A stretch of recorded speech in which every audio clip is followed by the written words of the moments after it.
नमस्कार, आप देख रहे हैं न्यूज़ 18 का डिजिटल प्लेटफॉर्म और मैं हूं आपके साथ रश्मि शंकर। सदन के मॉनसून सत्र में विदेशी अंशदान यानी FCRA से जुड़ा संशोधन विधेयक 2026 अब सीधे कानून बनने की राह पर आगे नहीं बढ़ेगा। सरकार ने इसे विस्तृत जांच और सुझावों के लिए संसद की संयुक्त समिति यानी JPC के पास भेज दिया है। दोनों सदनों ने इसे JPC को भेजने की प्रक्रिया को मंजूरी दी है, लेकिन सवाल है कि JPC क्या है और अब इस बिल के साथ आगे क्या होने वाला है।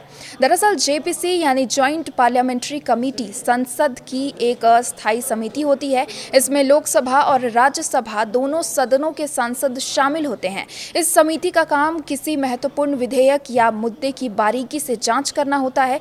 FCRA बिल के मामले में समिति प्रस्तावित प्रावधानों को एक एक करके देखेगी और जरूरत के मुताबिक बदलाव या सुझाव दे सकती है। अब बात करते हैं कि इस पूरी प्रक्रिया होती क्या है। JPC के गठन के बाद समिति के सदस्यों की औपचारिक नियुक्ति होगी और फिर बैठकों का दौर शुरू होगा। समिति बिल के प्रावधानों, सरकारी रिकॉर्ड और संबंधित दस्तावेजों की समीक्षा कर सकती है। इसके अलावा विशेषज्ञों, सामाजिक संगठनों, संबंधित संस्थाओं और दूसरे हितधारकों से भी राय और सुझाव लिए जा सकते हैं। दूसरी जरूरत पड़ने पर समिति संबंधित अधिकारियों या विशेषज्ञों को बुलाकर उनका पक्ष भी सुना जा सकता है। इसके बाद तमाम सुझावों और चर्चाओं के आधार पर समिति अपनी रिपोर्ट तैयार करेगी। रिपोर्ट में बिल के मौजूदा प्रावधानों को बनाए रखने, उनमें बदलाव करने या कुछ हिस्सों पर पुनः विचार करने की सिफारिश की जा सकती है। इस मामले में JPC में कुल 31 सदस्य होंगे। इनमें 21 सदस्य लोकसभा से और 10 सदस्य राज्यसभा से होंगे। समिति को FCRA संशोधन विधेयक की जांच के बाद संसद के शीतकालीन सत्र 2026 के पहले सप्ताह के आखिरी दिन तक अपनी रिपोर्ट लोकसभा में सौंपने का लक्ष्य दिया गया है। अब आते हैं सबसे अहम मुद्दे पर कि आखिर इस बिल को लेकर इतना राजनीतिक विवाद क्यों है। विपक्ष का आरोप है कि प्रस्तावित संशोधन से अल्पसंख्यक और धार्मिक संस्थाओं पर असर पड़ सकता है।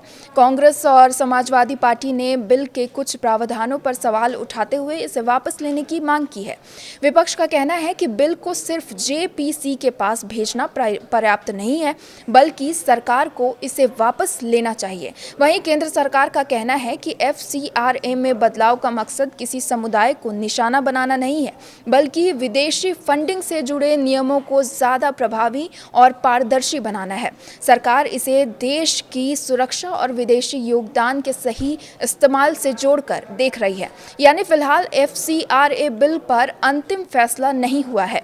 अब गेंद JPC के पाले में है। समिति बिल की समीक्षा करेगी, अलग अलग पक्षों की राय सुनेगी और अपनी रिपोर्ट संसद के सामने रखेगी। इसके बाद सरकार उस रिपोर्ट की सिफारिशों को ध्यान में रखते हुए बिल को आगे बढ़ा सकती है। तो साफ है, FCRA बिल अभी कानून नहीं बना है। अब इसकी अगली मंजिल संसद की संयुक्त समिति है और आने वाले महीनों में JPC की रिपोर्ट ही तय करेगी कि इस बिल का अंतिम स्वरूप क्या होगा। फिलहाल नजरें JPC की बैठकों और उसकी रिपोर्ट पर टिकी हैं। आपके इस पर क्या विचार है, हमें कमेंट बॉक्स में जरूर बताएं। फिलहाल इस वीडियो में अभी के लिए बस इतना ही। नमस्कार।